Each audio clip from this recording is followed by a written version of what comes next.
ما مردم میناب چه گناهی مو کردیم که باید سزاوار همچی مصیبتی ببینیم؟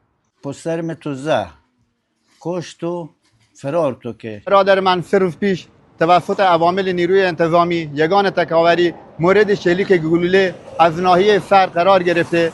تقاضا داریم از مسئولین به این قتل رسیدگی بکنن. اصلا قتل عمده.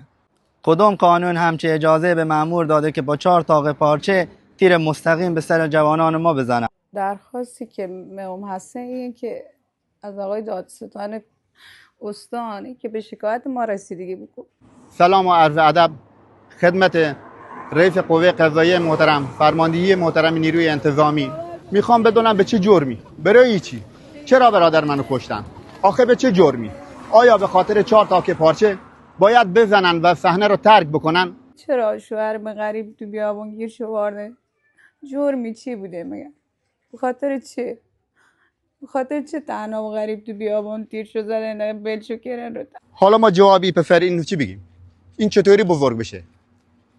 آیا با بچه های خودتون این کار کنن چه حالی داری؟ به چه فرار شو که چرا فرار شو که الان ما قاتل پسر خموار الان با 2 تا بچه چه بکنم؟